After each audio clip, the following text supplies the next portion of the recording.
Assalamualaikum warahmatullahi wabarakatuh. Perkenalkan, nama saya Suci Amalia dengan NIM 250701502053. Pada kesempatan kali ini saya akan mempresentasikan LESPEM Project, yaitu analisis mendalam mengenai perjalanan perkembangan diri saya sendiri dari masa prenatal hingga usia 12 tahun. Proyek ini merupakan bagian dari ulangan akhir semester mata kuliah Psikologi Perkembangan Anak. Bagi saya secara pribadi, proses pengerjaan tugas ini bukan sekedar tugas akademik, tetapi juga sebuah perjalanan reflektif yang membuka banyak ingatan, membuka percakapan baru dengan keluarga, dan membantu saya memahami bagaimana pengalaman masa awal kehidupan membentuk diri saya hingga saat ini. Dalam kehidupan sehari-hari, kita sering lupa bahwa manusia adalah hasil dari perjalanan perkembangan yang sangat panjang. Kita tidak lahir begitu saja menjadi pribadi yang sekarang.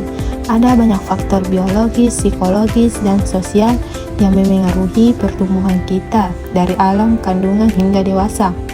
Melalui tugas ini, saya mencoba melihat kembali perjalanan itu, memahami faktor-faktor yang membentuk diri saya, dan menghubungkannya dengan teori-teori perkembangan yang sudah saya pelajari. Selama menyusun proyek ini, saya mengalami banyak momen emosional. Ada rasa haru saat mendengarkan cerita orang tua tentang masa kecil saya. Ada rasa kagum melihat bagaimana banyak hal yang saya lakukan sekarang ternyata punya akar dari masa kecil yang bahkan tidak saya ingat. Dan ada juga rasa syukur melihat bagaimana saya bisa berkembang meskipun ada berbagai tantangan yang pernah saya hadapi. Karena itu, saya sangat antusias membagikan perjalanan perkembangan saya dalam video ini. Saya berharap apa yang saya sampaikan nanti bukan hanya menggambarkan perjalanan hidup, tetapi juga memberikan gambaran nyata tentang bagaimana teori-teori perkembangan dapat diaplikasikan dalam kehidupan sehari-hari. Dalam metodologi atau pengumpulan data, untuk menyusun proyek ini saya menggunakan beberapa metode pengumpulan data. Yang pertama itu, saya melakukan wawancara mendalam dengan ibu saya pada tanggal 14 November. Wawancara berlangsung kurang lebih dari 30 menit dan dalam percakapan tersebut saya menanyakan tentang kondisi kehamilan, proses kehamilan, perkembangan saya sebagai bayi, serta perilaku dan pengalaman saya selama masa kanak-kanak. Saya juga menanyakan detail-detail kecil biasanya dilupakan tetapi berpengaruh pada gambaran perkembangan awal. Selain ibu saya juga berbicara dengan ayah dan nenek saya. Karena setiap anggota keluarga memiliki sudut pandang yang berbeda mengenai diri saya ketika masih kecil. Hal itu sangat membantu memperkaya data yang saya peroleh. Yang kedua itu, saya menelusuri dokumentasi keluarga seperti foto-foto bayi, dokumentasi seorang tahun, tapi sayangnya foto waktu saya bayi hilang. Hanya ada foto waktu TK dan SD, rapor sekolah, dan catatan kecil yang berisi perkembangan saya. Ketiga itu, saya melakukan refleksi pribadi. Ada beberapa metode pada usia terutama 9-12 tahun yang masih saya ingat cukup jelas. Refleksi ini membantu saya menilai bagaimana perkembangan kognitif, sosial, dan emosional saya pada masa tersebut. Proses ini tidak sepenuhnya mudah. Ada beberapa tantangan seperti data yang tidak lengkap atau perbedaan cerita antara anggota keluarga. Namun justru dari perbedaan itu, saya bisa melihat bagaimana perkembangan manusia adalah sesuatu yang kompleks dan setiap orang memandangnya dari perspektif berbeda. Melalui kombinasi wawancara, dokumentasi, dan refleksi pribadi, saya bisa menyusun gambaran perkembangan yang cukup lengkap dan mendalam dari masa prenatal hingga usia 12 tahun. Pada bagian masa prenatal dan kelahiran, menurut cerita ibu saya, masa prenatal saya dimulai ketika ibu mengetahui bahwa dirinya mengandung anak pertama. Usia ibu ibu saya saat itu 20 tahun dan kehamilan saya merupakan kehamilan yang direncanakan. Dan kata ayah dan nenek saya pada saat keluarga mengetahui bahwa ibu saya mengandung, seluruh keluarga senang mendengarkan kabar kehamilan tersebut. Menurut Santrok, dukungan keluarga dapat menurunkan stres ibu dan berdampak baik pada pertumbuhan janin melalui regulasi hormon stres seperti kortisol yang bila terlalu tinggi dapat menjadi risiko perkembangan. Dan juga dalam perspektif Santrok, perkembangan prenatal merupakan proses yang sangat menantang, yang sangat menentukan dasar perkembangan biologis, kognitif, dan emosional seorang individu. Masa ini terjadi menjadi 3 trimester. Yang pertama itu pada trimester pertama, ibu saya mengalami mual, lemas, sering sakit-sakitan, dan sensitivitas kuat terhadap bau makanan. Santrok menjelaskan bahwa gejala seperti ini sangat umum terjadi akibat perubahan hormon progesteron dan estrogen yang meningkat drastis pada fase awal kehamilan.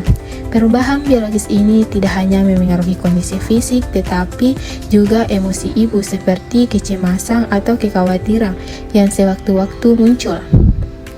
Memasuki trimester kedua, kondisi ibu saya menjadi lebih stabil. Menurut Santrok, trimester ini biasanya ditandai dengan adaptasi tubuh terhadap perubahan hormon, sehingga gejala berat trimester pertama mulai menurun. Fase ini ibu saya dapat beraktivitas seperti biasa, mengonsumsi makanan sehat seperti buah dan sayuran, cukup beristirahat dan rutin kontrol ke puskesmas. Pada trimester ketiga, ibu saya merasa perubahan fisik yang lebih berat, termasuk kontraksi palsu. Menurut Santrok, trimester ini adalah fase pematangan organ janin, khususnya itu pada otak dan pertumbuhan berat badan yang sangat cepat. Kondisi fisik ibu saya masa ini memang cenderung lebih berat, tetapi selama tahap stabil seperti yang dialami ibu saya, perkembangan janin akan berjalan optimal dari sudut pandang teratologi Santrok.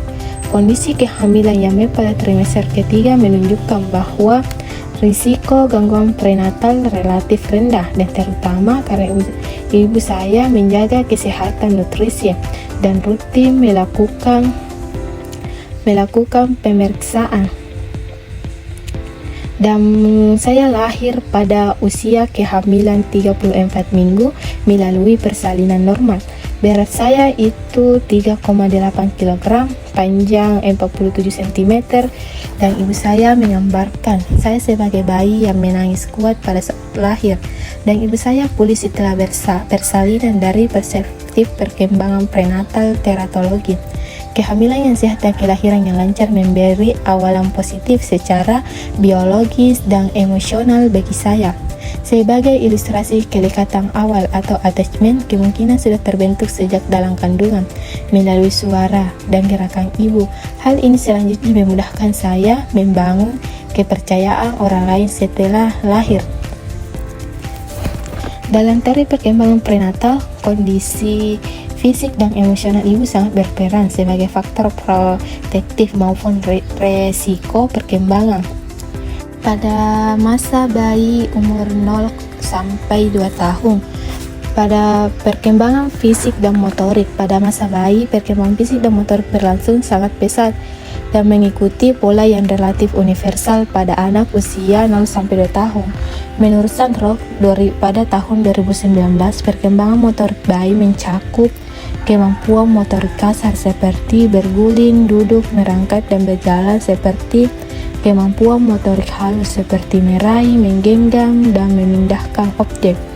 Hal ini selaras dengan pengalaman saya pada masa bayi. Ibu saya menceritakan bahwa saya mulai tengkurap pada usia 4 bulan dan duduk pada usia 7 bulan, merangkak pada usia 9 bulan, berdiri dan berpegangan pada usia 12 bulan, dan berjalan pada usia 14 bulan. Pola ini sesuai dengan tahapan perkembangan motorik umum yang dijelaskan oleh Santrok, di mana bayi biasanya mulai berjalan pada rentang usia 12-15 bulan. Kemampuan motor halus saya juga berkembang seiring waktu, terlihat dari kemampuan meraih mainan, menggenggam benda, dan berjalan tanpa bantuan pada usia 13 bulan.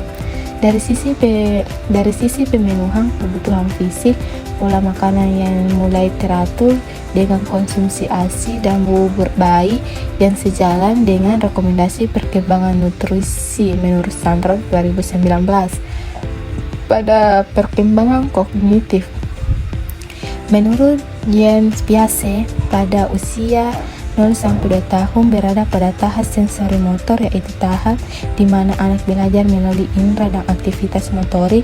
Selama masa ini, bayi belum melakukan representasi mental secara kompleks, namun secara bertahap mulai mengembangkan pemahaman dasar mengenai dunia. Perilaku saya pada bayi mencerminkan tahapan sensori motor ini. Ibu mengatakan bahwa saya sering menggigit benda, memegang apapun yang ada di dekat, serta merespon suara seperti ayam, televisi, atau kendaraan. Perilaku tersebut merupakan bentuk eksplorasi sensori motor yang menjadi ciri utama pada tahap ini. Saya menunjukkan tanda-tanda awal objek permanensi atau keberadaan benda yang tetap ada meskipun tidak terlihat ketika saya mencari mainan yang disembunyikan di bawah meja. Menurut Piaget, menyatakan bahwa kemampuan ini umumnya mulai berkembang pada usia 8-12 bulan, sehingga perilaku tersebut sesuai dengan tahapan kognitif anak seusia saya. Pada perkembangan bahasa, pada bayi mengikuti tahapan yang cukup jelas. Menurut Standard 2019, bayi mulai dengan babbling pada usia 6 bulan dan kemudian mengeluarkan kata pertama pada usia 10-14 bulan dan mulai menggabungkan dua kata sederhana pada akhir tahun kedua. Hal ini sesuai dengan perkembangan bahasa saya. Ibu dan ayah saya menceritakan bahwa saya mulai babbling pada usia 6 bulan dan mengucapkan kata mama pada usia 10 bulan. Ayah saya adalah seorang pertama yang mendengar kata itu dan ia sangat senang karena itu menandai tonggak penting dalam perkembangan bahasa saya. Menjelang usia 1,2 tahun, kosakata saya bertambah dan saya mulai menggabungkan dua kata sederhana seperti mama susu atau papa mana. Ini menunjukkan perkembangan bahasa yang normal bagi anak usia bayi hingga toddler. Komunikasi awal saya juga lebih banyak berbentuk tangisan, isyarat menunjuk, serta ekspresi ketidaknyamanan atau kesenangan, sebagaimana umumnya bayi belajar menyampaikan kebutuhan seperti bahasa verbal berkembang sepenuhnya. Pada perkembangan sosial emosional, menurut Erikson dalam Standard 2019, bayi berada pada tahap trust versus mistrust. Pada tahap ini menjadi dasar bagi perkembangan rasa aman, kepercayaan terhadap dunia. Jika bayi menerima perawatan yang konsisten, penuh perhatian, dan responsif, maka bayi akan mengembangkan trust. Jika tidak, maka akan terbentuk mistrust. Pengalaman saya pada bayi menunjukkan bahwa tahap ini dilewati dengan baik. Ibu saya selalu merespon ketika saya menangis atau ingin digendong, sehingga saya merasa aman dan diperhatikan. Kehadiran ayah dan ibu saya sebagai figur pengaruh utama membentuk keterikatan attachment yang aman. Menurut teori keterikatan Bowlby, bayi dengan secure attachment akan merasa aman ketika bersama pengasuhnya dan menunjukkan kecemasan wajar ketika berpisah. Tidak heran bahwa saya mengalami separation anxiety pada usia 10 bulan ketika pertama kali dititipkan di daycare. Saya menangis kuat karena takut ditinggalkan. Suatu reaksi normal bagi bayi dengan keterikatan aman. Secara temperamen, saya digambarkan sebagai bayi dengan temperamen muda, relatif mudah dihibur dan cepat beradaptasi dengan rutinitas. Menurut Thomas dan Chase, bayi dengan temperamen muda cenderung lebih responsif terhadap pola asuh yang sensitif dan penuh dukungan. Pada masa anak-anak awal, pada usia 2-6 tahun. Memasuki masa anak-anak awal, perkembangan saya semakin terlihat jelas, baik secara fisik, kognitif, bahasa, maupun sosial emosional.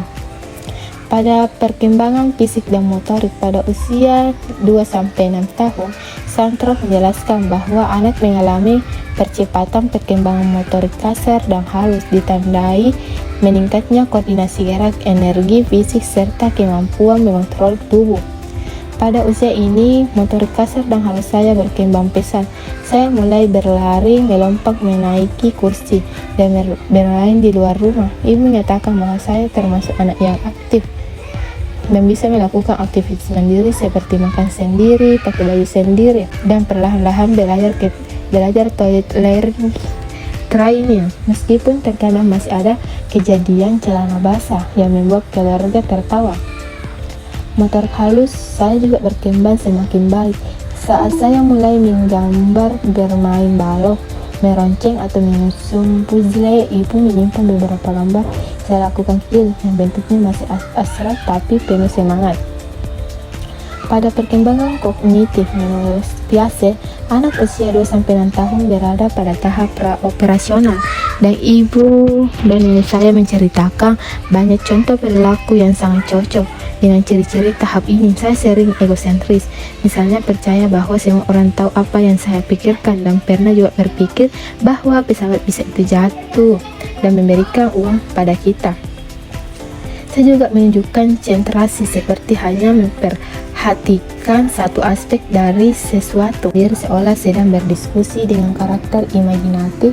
Saya juga sering membuat cerita-cerita aneh tapi lucu, seperti pada saat dibawa oleh nenek saya ke sekolahnya. Saya bercerita ke siswanya bahwa di depan kakak itu ada pocong. Pada saat itu semua guru tertawa dan siswa ketakutan. Pada perkembangan bahasa saya berkembang sangat cepat. Saya mulai berbicara dengan kalimat sederhana, lalu kalimat lengkap dan jelas.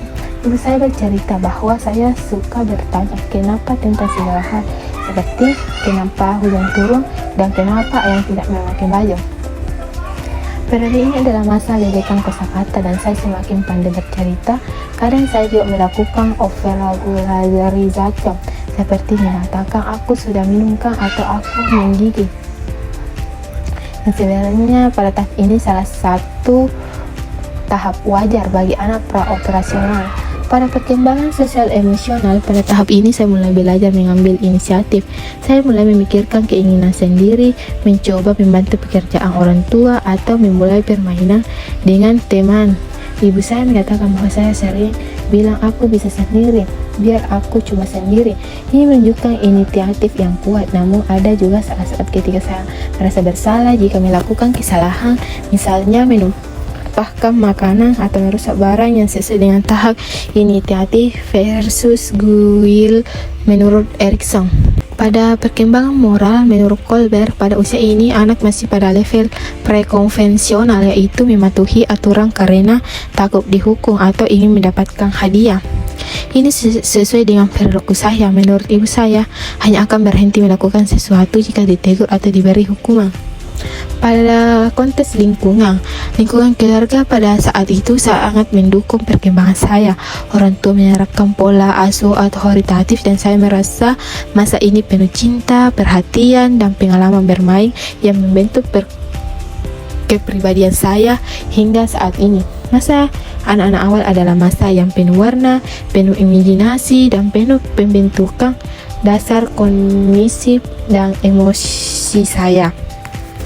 Pada masa anak tengah dan akhir, pada tahap perkembangan ini, masa anak tengah dan akhir perkembangan saya semakin stabil dan terarah. Saya mulai masuk SD dan kehidupan saya menjadi lebih terstruktur. Banyak perubahan yang terjadi pada tahap ini, terutama dalam hal akademik, sosial, dan emosional. Pada perkembangan fisik pada masa SD awal hingga akhir kelas 1-6, saya mengalami tumbuh kembang fisik yang bertahap. Tinggi badan saya bertambah sekitar 7-8 cm per tahun. Saya mulai menunjukkan minat dan kemampuan fisik tertentu. Misalnya saya itu sering bermain lompat tali bersama teman sekolah saat istirahat. Dan kesehatan saya juga umumnya baik, hanya beberapa kali terkena flu biasa saat musim dingin. Awal pubertas mulai saya rasakan sedikit di akhir periode ini, usia 1-12 tahun. Keterlibatan orang tua dalam aktivitas fisik saya cukup mendukung, seperti menonton lomba lari antar kelas dan memberikan perlengkapan olahraga yang diperlukan. Semua kegiatan fisik ini membantu saya mencapai keterampilan motorik yang lebih kompleks dan mengenali pentingnya pola hidup sehat. Pada perkembangan kognitif, menurut Piaget, usia 6-12 tahun adalah tahap operasional konkret, di mana saya mulai mampu berpikir logis tentang objek konkret. Saya mulai memahami konsep konservasi dengan jelas, ingatan gambar klasik air yang pindah ke gelas berbeda bentuk. Dulu saya bingung, namun sekarang di kelas 3 saya bisa menjelaskan bahwa jumlah air tidak berubah walaupun bentuk gelas berbeda. Contohnya itu, ibu saya itu menceritakan saya mulai bisa memahami matematika, seperti penjumlahan, pengurangan, dan logika sederhana. Dan pada perkembangan bahasa saya semakin lancar membaca dan menulis pada usia ini. Saya mulai menyukai buku dongeng, bahasa saya semakin kompleks dan saya mulai bisa menjelaskan pendapat dengan alasan yang lebih logis. Saya dapat menyampaikan pendapat dalam kelas, mendiskusikan materi pembelajaran, dan berkomunikasi dengan teman dan guru dengan jelas. Saya mengarang cerita singkat atau ikut dalam lomba bercerita. Momen-momen seperti inilah membaca cerpen di depan kelas maupun penulis surat untuk sahabat merupakan pengalaman yang membentuk kemampuan berbahasa saya secara lebih kompleks. Pada perkembangan sosial emosional, menurut Erikson, usia 6-2 tahun adalah tahap industri versus inferiority. Pada tahap ini saya ditantang untuk bekerja keras dan mengembangkan kompetensi industri atau menghadapi rasa rendah diri atau inferiority. Jika merasa gagal, saya merasa kepuasan ketika mampu menyelesaikan tugas sekolah dengan baik. Contohnya, ketika saya lulus ulangan matematika atau membuat proyek sains secara mandiri. Setiap keberhasilan kecil diakui oleh orang tua dan guru saya menumbuhkan rasa percaya diri bagi saya. Dan saya juga menjalin hubungan baik dengan guru-guru. Contohnya guru kelas saya, Ibu Petranja Haja Sunyati, dia menginspirasi saya dalam pembelajaran. Keterlibatan keluarga tetap kuat. Saya sering berdiskusi dengan orang tua saya tentang pelajaran di rumah dan mereka selalu mendukung, mengikuti semua cerita yang saya ceritakan. Pada perkembangan moral menurut usia sekolah, saya beralih ke tahap konvensional menurut Colbert. Saya mulai memahami bahwa moralitas tidak hanya tentang hukuman dan ganjaran, tapi juga mempertimbangkan aturan sosial dan harapan orang lain.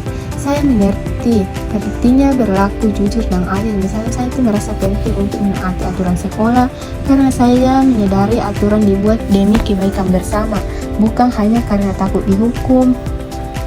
Saya juga menunjukkan empati yang lebih besar ketika saya itu melihat teman saya menangis karena nilai jelek. Saya merasa iba dan mencoba menghiburnya. Dan pada konteks sosial dan keluarga, saya bersekolah di SD Infas Isoka dan guru saya paling berkesan bagi saya adalah Ibu Haja Sumiati. Lingkungan sekolah saya itu membantu mengembangkan keterampilan akademik, sosial, dan emosional.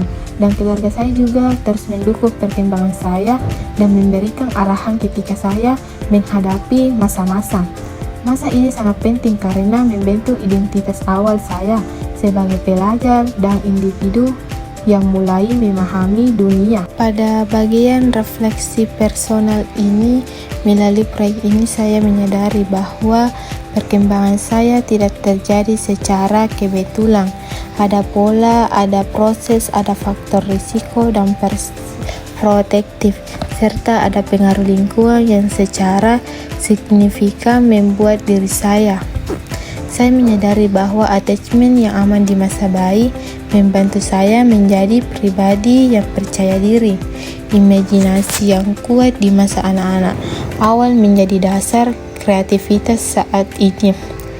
Tantangan di masa SD membentuk ketangguhan saya. Pola asuh keluarga membantu saya berkembang secara emosional. Teori-teori perkembangan yang saya pelajari seperti Piaget, Erikson, dan Colbert menjadi lebih konkret dan bermakna. Saya melihat bahwa setiap tahap perkembangan memiliki tugas-tugas penting yang harus diselesaikan, dan menyelesaikan tersebut menentukan kualitas perkembangan tahap berikutnya. Sebagai calon psikolog, Saya belajar bahwa setiap individu memiliki cerita perkembangan unik yang perlu dihargai dan melihat klien tidak cukup hanya dari sisi saat ini. Kita harus memahami perjalanan panjang yang membentuk mereka. Demikian pemaparan lifespan project saya. Dengan ini saya ingin mengucapkan terima kasih kepada ibu, ayah, dan nenek saya yang telah membantu memberikan informasi dan dokumentasi.